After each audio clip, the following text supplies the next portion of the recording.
gens, c'est Yaman. Désolé, je parle souvent parce que il est 2 heures du matin.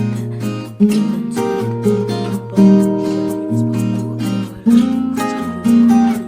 L'histoire du prophète Yahya, que la paix d'Allah soit sur lui,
qu'il était toujours bon envers ses parents et ne leur parlait jamais méchamment.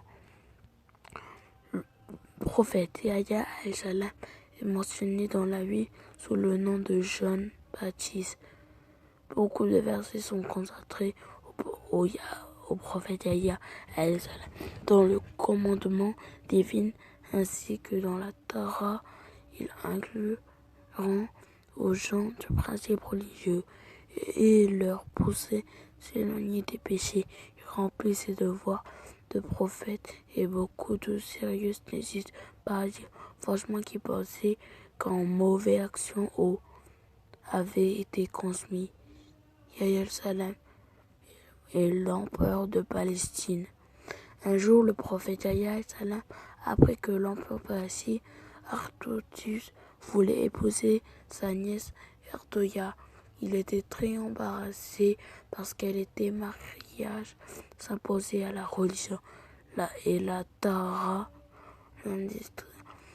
L'interdiction de point de vue propose de son mariage qui ne devrait pas faire se répandit dans le pays et les gens commençaient à chasser sur la relation illicite entre le roi et la nièce. La mort de Yahya al-Salam, que la paix d'Allah soit sur lui, Ordin était impatient d'épouser le roi parce qu'elle était souhaitée tant devenir la reine de Bajdi. Lorsqu'elle a attendu l'occasion, le prophète Yahya al-Salam et son mariage, elle devient son ennemi juré. Une fois, alors que le roi s'était laissé envahir par le vin et la musique, elle apparut face à lui sans pudeur. Le roi s'indigna d'elle plus que jamais, lui promit tout ce qu'elle voulait et demanda ce que le prophète sallam soit tué le plus tôt possible. Le roi, aveugle par son amour, sa nièce se contrôla le plus sang et donna l'ordre de tuer le prophète sallam. Elle et Salam. Aussitôt après les courtisans du roi a ramené le prophète Yahya al-Salam à l'assassinat brutalement. C'est la fin. Bon les gens, c'est la fin